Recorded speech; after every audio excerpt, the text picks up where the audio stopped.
kembali lagi bersama kita nih di acara Ngopi Sore. Tapi sebelumnya kenalin dulu, saya Tia. Saya Hera. Oke. Saya Nurlinda. Siap. Pokoknya hari ini, di sore hari ini kita bertiga akan membahas beberapa isu-isu hangat yang sedang terjadi di masyarakat kita saat ini. Gak usah jauh-jauh lah, kita bicara skup Banten aja sudah gitu. Seru memang kalau isu-isu yang viral yang hangat itu seru emang Bu kalau dibahas. Ya. Gitu. Salah satunya yang lagi rame yang akan kita jadikan materi atau topik ngopi sore kita kali ini adalah terkait masalah pemutihan pajak kendaraan yang ada di daerah Provinsi Banten khususnya. Untuk itu kita tahu semua ya, setelah kemarin rame di Jawa Barat, di mana gubernur memberikan suatu kebijakan ya, kebijakan yang khususnya untuk penghapusan pajak kendaraan. Ya, tujuannya itu adalah satu, untuk menggenjot pendapatan daerah gitu. Sehingga kemudian ini digunakan juga nih oleh gubernur kita nih. Ya, apakah itu mencontek atau apalah, yang penting tujuannya baik, bukan begitu? Ya. Silakan coba Bu Era dulu nih. Gimana nih pendapatnya nih terkait masalah pemutihan pajak? Iya, ini kan fenomena yang cukup luar biasa ya teman-teman. Salah satunya dimulai dari Jawa Barat, ada pasca gubernur terpilih yang biasa dikenal Kang Deddy Mulyadi itu KDM. Beliau itu secara spontan begitu meluncurkan banyak sekali program yang sebetulnya spontanitas katanya, tapi ini cukup luar biasa sekali gebrakannya ya, dan jadi sorotan semua orang begitu. Selain daripada pembersihan daerah aliran sungai kan di beberapa wilayah di Jawa Barat, kemudian memberikan kompensasi kepada tukang ojek ya kalau tidak salah, supir angkot. Itu terus banyaklah, mulai dari sampai ke penggusuran beberapa tempat wisata yang perizinannya perizinannya bermasalah, kemudian itu berefek negatif terhadap lingkungan begitu. Ini luar biasa sekali, dan salah satunya yang paling fenomenal dan banyak tadi kalau saya mengutip bahasanya Tetia nih, mencontek, tapi hal yang negatif kan luar biasa sekali, adalah penghapusan pajak kendaraan atau pemutihan lah ya.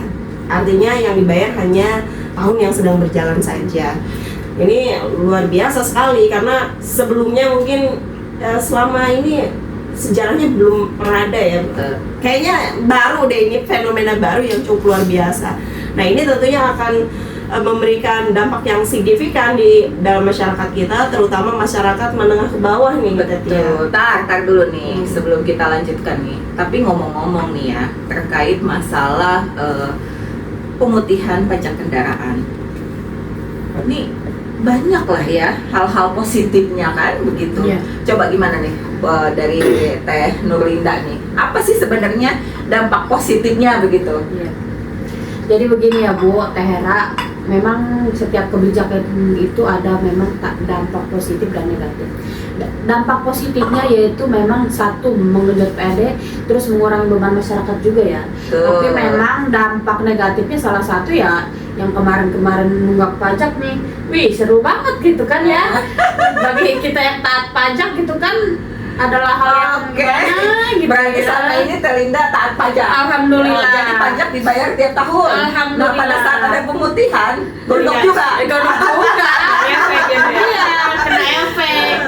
Kalau ngomong rugi ya nggak tahu ya gitu kan ya. Ya rugi karena tiap tahun kan bayar, sementara orang lain yang nggak bayar. Iya, seperti itu. Ya, itu salah satunya memang. Tapi selain daripada itu sebetulnya saya melihat setiap kebijakan memang selalu akan ada dua sisi mata pisau begitu ya. Jadi akan selalu ada negatifnya, positifnya. Tapi lebih kepada hal ini kita melihat tentunya ini salah satu upaya juga dari hasil pajak itu kan Yang pertama tentu mendongkrak PAD kita. Yang Ya, kita betul. tahu di Banten ini PAD-nya kecil juga, lumayan kecil gitu ya. Sehingga untuk pembangunan tidak tercover semuanya, dan Betul. ini salah satu upaya untuk mendongkrak PAD itu sangat luar biasa, di mana 1-2 hari setelah disahkan lewat Perbup itu kan, ini kan samsat pada penuh semua nih. Membludak ya Teh ya. Luar itu biasa. juga kan Uang akhirnya masuk tuh, kas PAD-nya daerah. naik ya, Uang masuk ke kas signifikan daerah lah. gitu. Terus sampai bahkan saya dengar katanya di hari pertama itu keuntungannya sudah mencapai 15 miliar. Itu luar biasa sekali kan. Itu dampak positif. Berarti kan masyarakat nih merasa Salah satunya diringankan, itu. ya diringankan bebannya juga yang tadinya pajak bertumpuk bertahun-tahun, yang kan seharusnya kalau 5 tahun nih ganti kaleng nih, ganti Betul. kaleng. Terus habis itu baru nih mulai lagi tiap tahun dibayar pajaknya. Kalau udah setahun menunggak, 2 tahun menunggak, 3 tahun menunggak, wah angkanya udah jadi makin naik. Betul sekali Bu, memang dari sisi positifnya seperti itu ya, ada naik signifikan sekali, tapi memang ini bukan hanya terkait ada naik saja, memang di sini ada peraturan undang-undang yang memang mengatur tentang pajak daerah dan Jadi nggak sembarangan Iya. ya, gubernur Iya, mengeluarkan kebijakan tuh nggak betul. sembarangan Nggak lah, sembarangan. ada dasar hukumnya. Jadi ada di Undang-Undang Nomor 28 Tahun 2009 itu. Ya, Jadi nggak jadi sembarangan. kalau pada nanya nih, kok bisa sih gubernur mengeluarkan kebijakan sampai mengeluarkan pergub gitu ya? Iya. Nah itu salah satunya. Berarti ada memang dasar hukumnya yang mendorong atau bukan Mengatur. mendorong apa ya, yang mengatur lebih ke arah pada intinya memperbolehkan untuk terkait masalah penghapusan pajak terhutang itu ya, mungkin begitu ya. Terus ini kan tadi kita udah ngomong nih, itu dampak positifnya. Tapi ngomong-ngomong, Tera udah bayar pajak belum nih? Alhamdulillah tiap tahun bayar pajak guys. Makanya nggak begitu ngefek ini tentang nggak begitu penghapusan ngefek ya. Tapi justru memang saat ini juga menjadi ramai nih.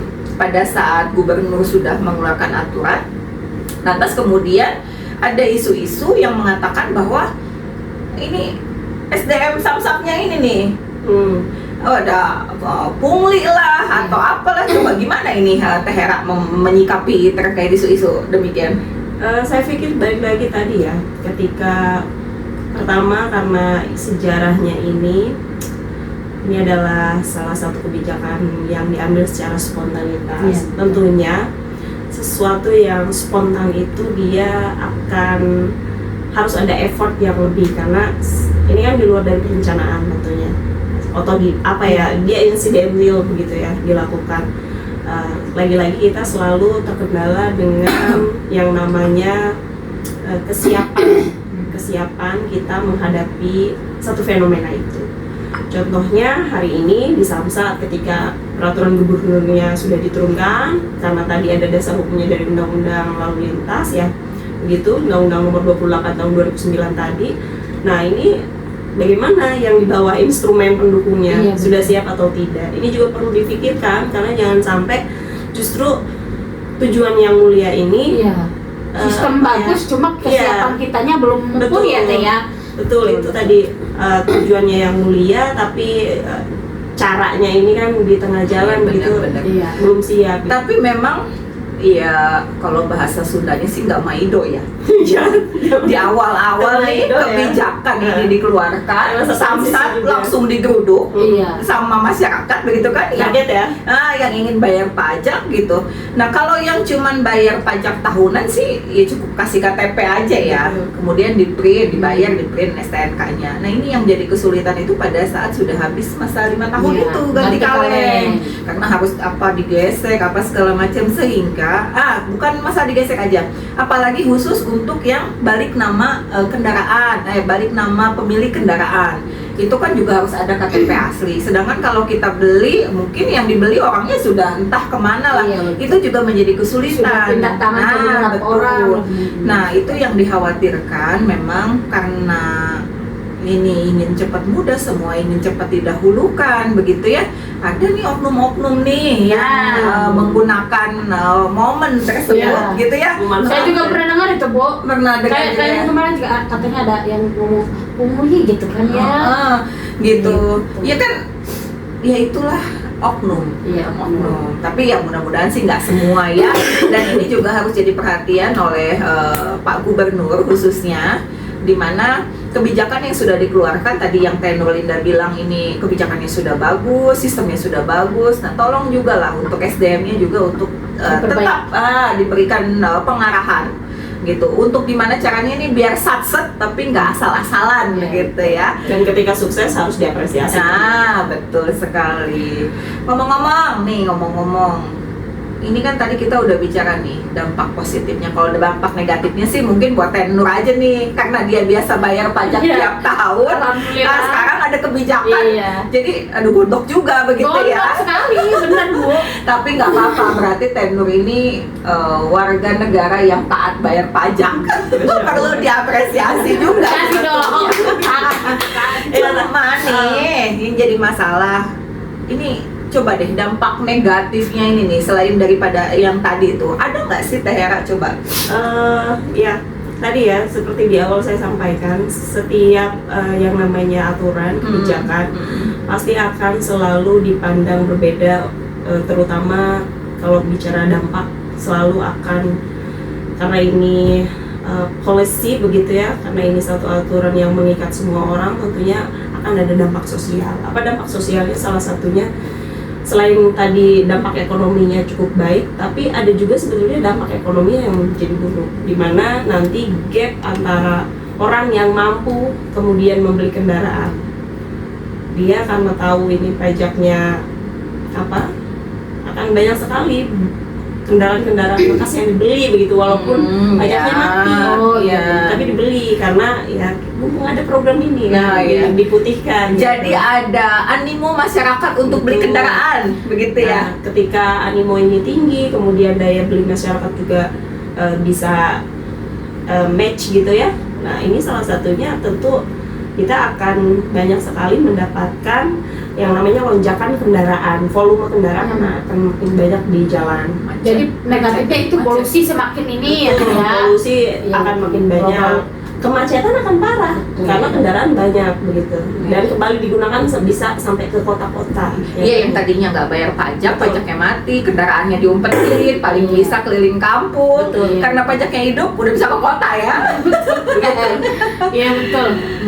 Tapi bukan itu saja sih tentunya. Ini kita juga yang kita khawatirkan terkait masalah kendaraan umum. Ya, pada saat masyarakat sudah bisa membayar pajak, menghidupkan kembali pajak kendaraannya, sehingga dengan pendeknya nih dia bisa bepergian kemana saja. Ini yang dikhawatirkan adalah transportasi umum menjadi minim, begitu ya, untuk cari muatan penumpang. Kenapa? Ya karena setiap orang sekarang, ya tadi Teh Hera sampaikan, selain ada animo yang tinggi untuk membeli kendaraan, mengefek kepada angkutan umum. Jadi sepi ini penumpang. Makanya gitu. Tetia, saya di awal selalu katakan, kalau di Jawa Barat itu untuk mengantisipasi yang tadi lonjakan daya beli masyarakat terhadap kendaraan pribadi ya, sehingga kendaraan umum sepi. Kalau di Jawa Barat, lagi-lagi gubernurnya sudah melakukan, beliau memberikan kebijakan lain, di mana anak sekolah kan nggak boleh bawa kendaraan. Oke, ada antisipasi lah ya, antisipasi. Ini adalah solusi dari Gubernur. tadi itu, kendaraannya yang pribadi Efek negatifnya ya sudah ada siap lah solusinya. dia, sudah siap, sehingga nanti tadi tetap hidup tuh para supir angkot, ojek, angkutan kendaraan umum lainnya tuh masih hidup, karena anak sekolah di Jawa Barat itu tidak boleh membawa kendaraan. Ya mudah-mudahan Memang nggak sesuai kan? Iya, mudah-mudahan itu juga kebijakan tersebut juga menular sampai ke Banten ya. Oke, Pak Gubernur, tolong ya Pak ya, ini di garis bawahi Pak. Lagi juga kan masih anak di bawah umur bawa kendaraan itu Yang baik memang belum sekali. punya SIM kan? Ya betul. Itu Undang-undang lalu lintas juga di nggak boleh. kita saat ini kalau nggak bawa kendaraan nanti disebutnya nggak gaul katanya gitu. Bukan nggak gaul aja sih kayaknya Tati ya. Ini lebih ke nggak ada angkotnya kalau ke Tati ya. Iya. Kalau di saya Memang harus disiapkan Iya. juga tuh instrumennya. Mudah-mudahan juga dengan adanya pemukiman ini pembangunan juga semakin merata. Amin. Karena pendapatan daerah terus bertambah ya, Oh. terus masuk nih kas daerahnya terus terisi begitu sehingga nanti bisa dialokasikan untuk dana-dana pembangunan ya. Iya. Amin amin. Oke, mungkin kita nggak lama-lama, Iya. tapi kita harus tutup dulu nih Stand closing. dengan satu kesimpulan yang pada intinya kita sepakat ya, Iya. jangan lupa Bayar pajak. Oke, kalau gitu kami tutup acara ini. Terima kasih untuk para penonton. Jangan lupa di subscribe. Nanti kita berjumpa lagi dengan ngobrol sore kita atau ngoser ya. Tentunya dengan kami bertiga. Oke, demikian. Assalamualaikum warahmatullahi wabarakatuh. Waalaikumsalam. Dadah.